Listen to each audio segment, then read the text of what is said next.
Have you ever felt like you're just drowning in information when you're trying to master something huge like programming or machine learning? Oh, absolutely. It feels like there's advice coming from everywhere. Exactly. And you just want someone to cut through all that noise, Yeah. Get to what actually matters quickly, effectively. Well, today, that's exactly what we're doing. We're taking a deep dive into the guiding principles for programming and machine learning mastery. Right. We've pulled together insights from some highly requested expert advice and a really detailed practical guide trying to give you that shortcut. And it's good stuff. Yeah. Our mission is to really pull out the most important nuggets of knowledge. Yeah. To offer you a clear path, not just on what to learn, but like the how and the why, how to learn effectively in these fields. And what's really interesting, I think, about the sources we're looking at today is how direct they are. Refreshingly so. Even a bit contrarian sometimes. How so? Well, they really push back against some common ideas, maybe misconceptions, about how you should approach this stuff. Okay. So this deep dive should give you those, foundational principles. Whether you're just starting out or maybe you're already experienced and looking to refine things, it's about stripping away the clutter. Okay, love that. So let's unpack the first big idea. What is programming, according to these sources? Well, they define it quite simply, actually. It's just writing instructions that operate on data. That's it. Just instructions on data. And they break it down into, 4 fundamental actions? Yeah, basically 4 things cover almost everything. You're creating variables, right? Assigning data. You're evaluating conditions, like if this, then that. You're looping, doing things multiple times based on those conditions. And then you're grouping instructions together into functions. And that's really the core of it. That's the elegant core, yeah. Everything else kind of builds on that. Wow. Okay. So simple. But they make a distinction, right? Between simple and easy. Yes, and this is crucial. They argue that most programming is inherently simple, conceptually, but it's often made incredibly hard. By bad teaching. By terrible teaching, yeah. Teaching that encourages overcompletion way too early, throwing complex frameworks or abstract theories at beginners. Right, I've seen that. And the result is, for many experienced people, the painful part is actually unlearning all those bad habits. But the upside, if you're new to programming, is you have an advantage. You don't have those ingrained patterns to fight against. You can start fresh, focused on that core simplicity. That's a great way to frame it. Simplicity over unnecessary complexity. Exactly. And building on that, the sources categorize programmers in this way I found pretty striking. The good, the bad, and the great. Yeah. The bad programmers who actually create problems, the good ones who solve problems, and then the great programmers. The ones who can genuinely change the world with just a laptop. And the key point there is it's not about some innate talent. No, it's all about the approach. Yeah, how you think about the craft. Which connects to the bigger picture, right? Like having a fancy PhD in AI or, access to the latest LLM, that doesn't automatically make you a good coder. In fact, they say if you think it does, that's probably a negative signal. Right. It's often harder to become a truly good programmer than it is to be good at, say, AI theory. And that skill really pays dividends. Good programmers tend to do really well in fields like reinforcement learning, for instance, because that fundamental ability to precisely tell a computer what to do is just paramount. Okay, so that's the philosophy. Simple core, focus on approach. How do we actually do it? What's the practical path? The core advice is crystal clear. Learn by doing. No substitute for it. Build stuff. Just build stuff. Start really small, though. Something you can finish in maybe a few hours. Okay. Not a huge project first. Definitely not. Then gradually build up. Maybe projects that take a few days. The sources suggest simple games with a library like Raylib are great for this. Why Raylib specifically? Because you get quick visual feedback. You type code, you see something happen on screen. It's motivating. You see the results of your instructions directly. That makes a lot of sense. Instant gratification almost. Sort of, yeah. Helps you connect the code to the outcome. Okay, what about languages? Where should you start? They recommend starting with Python. Python. Okay, I know some experienced folks might raise an eyebrow at that. They might. But the reasoning is purely practical. It lets you get started faster than almost anything else. Lower barrier to entry. Exactly. Plus, let's face it, most AI projects you encounter, they'll have Python at the top layer at least. True. But there's a caution there. A big one. Don't spend too long only in Python. Its flexibility can be a double-edged sword. How so? It can kind of push you towards ways of thinking that obscure what the computer is actually doing, especially with like heavy abstraction layers or too much metaprogramming magic. Okay. So keep it simple, even within Python. Yes. Focus on expressing your logic purely with those core things. Assignments, conditions, loops, functions. Keep it direct. Oh, and they mention using a modern package manager like UV for Python. UV. Got it. Okay, so Python first, but keep it simple. What's next?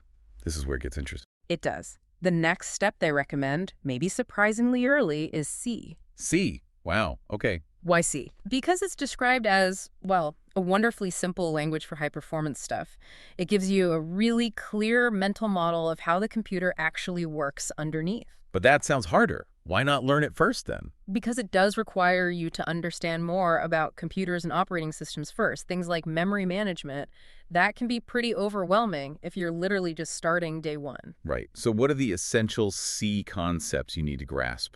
You need to understand data types, really understand them, how information is represented, typecasts, structs for grouping data, how C compiles in a single pass and linking, and the big ones, memory allocation stack versus heap, and pointers. You have to understand pointers to really use C effectively. Pointers, the classic hurdle. And they strongly advise avoiding C++ initially. It just adds layers of complexity that aren't helpful when you're building that core understanding. Keep it simple. That seems to be the theme.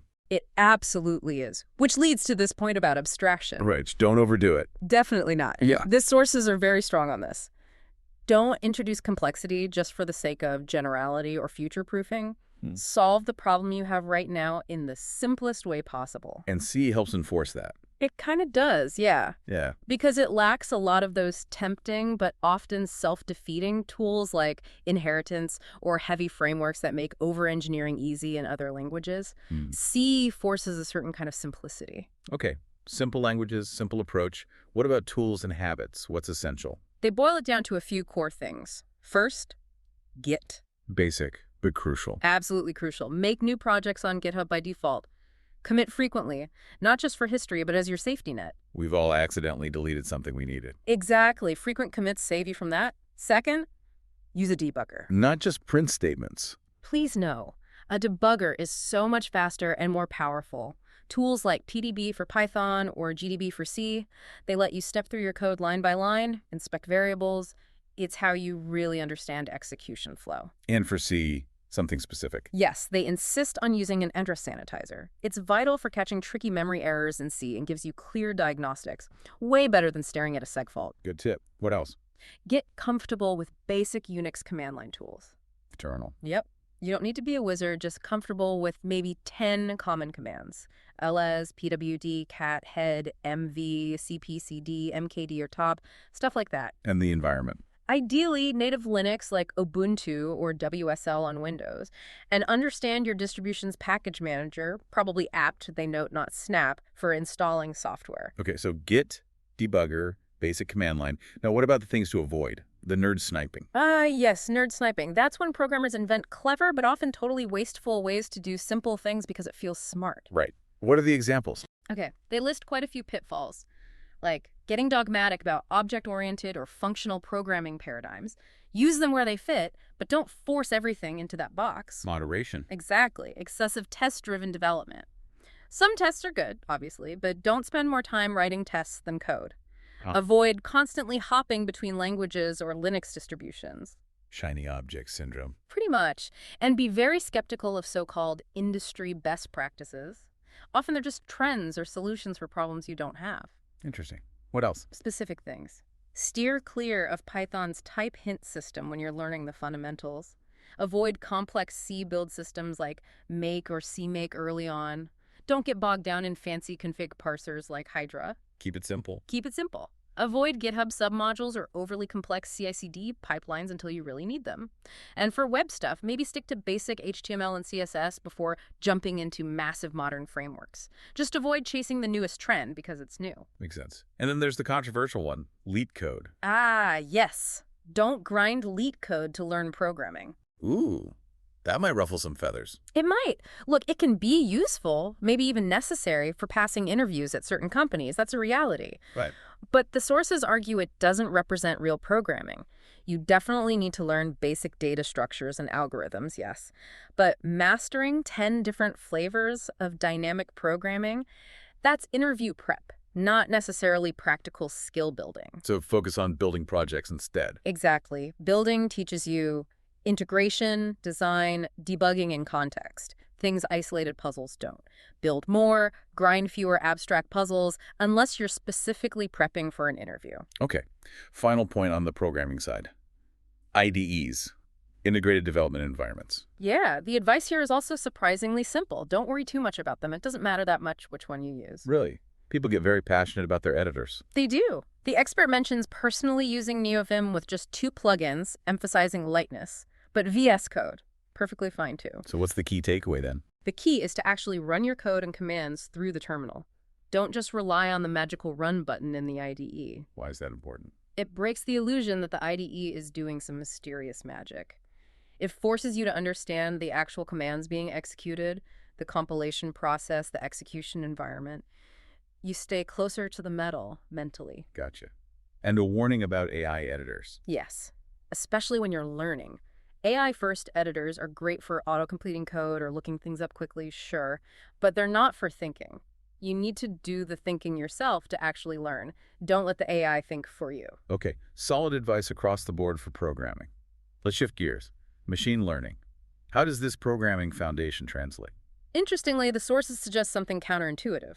Becoming an effective ML researcher might actually be easier than becoming a truly good programmer. Easier? Really? Yeah, and critically, good programmers have a much, much easier time becoming good ML researchers than people who lack that solid coding foundation. So that programming skill is a massive advantage in ML. Huge advantage. Now, the learning path for ML is a bit different. Unlike general programming, the sources say ML resources are actually generally pretty good. Oh, that's a relief. It is. And there's one absolute must-do recommendation. Which is? Stanford's CS231N course lectures, specifically the ones by Andrej Karpathy or Justin Johnson. Okay, CS231N. Heard great things. It's foundational. But here's the non-negotiable part. You must do the problem sets. They say it's mandatory. Not just watch the lectures. Absolutely not. The course is designed well, it teaches without being overwhelmingly hard, and doing the work helps you understand core concepts like autograd. Autograd. Yeah, that's the engine behind how neural networks learn. Automatic differentiation. Doing the assignments makes you comfortable with that and with using a framework like PyTorch. Okay, so CS231N, do the work. What happens after that course? This is where it gets real. The sources are blunt. You're basically out of useful course material at that point. Wow, okay, so what's the next step? Start reading academic papers, directly from places like ARC's feed. Just jump into research papers. That sounds intimidating. It is intimidating. It will feel like drinking from a fire hose at first. Overwhelming. But like anything, it gets easier over time. You start recognizing patterns, key concepts, authors. Okay, but reading papers isn't just absorbing them. You need to evaluate them critically, right?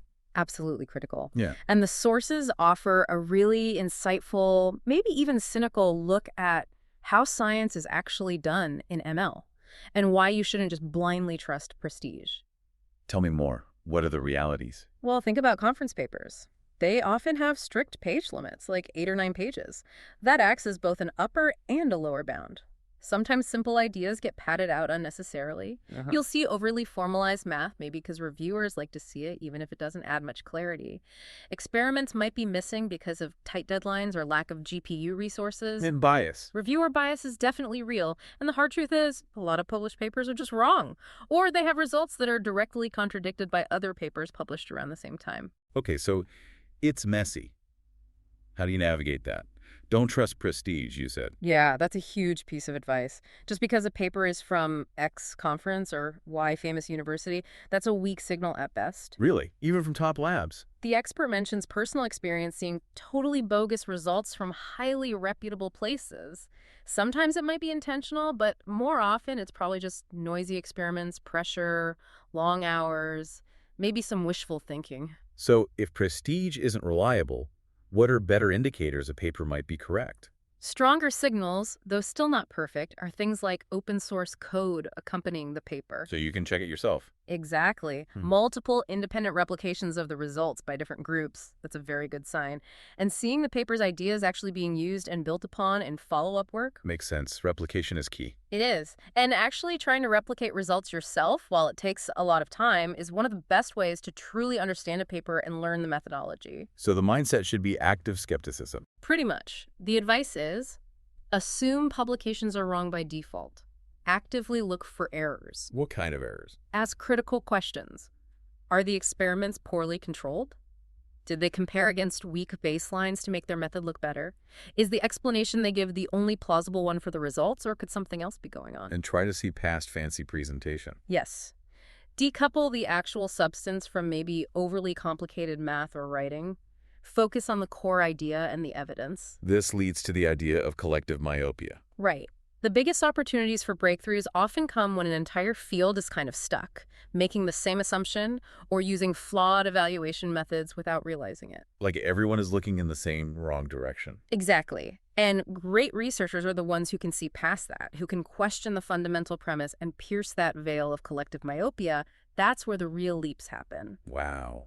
Okay, that's a powerful way to think about research. It is. It's about critical thinking, not just acceptance. So wrapping this all up, we've gone from the philosophy of programming, simple but not easy, Keep it simple. to the practical path, learn by doing, Python then C, essential tools, avoid the nerd sniping. Build stuff, use a debugger, stay focused.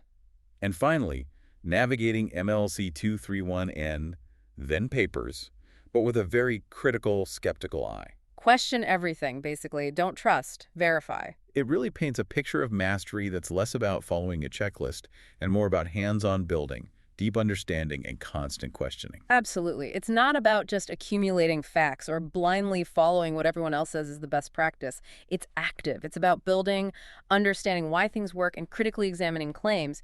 It's hands-on and requires a healthy dose of skepticism. So for everyone listening, as you continue on your own path, whether learning or working on projects, here's maybe a final thought to chew on, inspired by all this. Okay. What fundamental assumption, maybe in your specific field or even just in your own learning process, what might be a form of that collective myopia just waiting for someone, maybe you, to question it? That's a good one.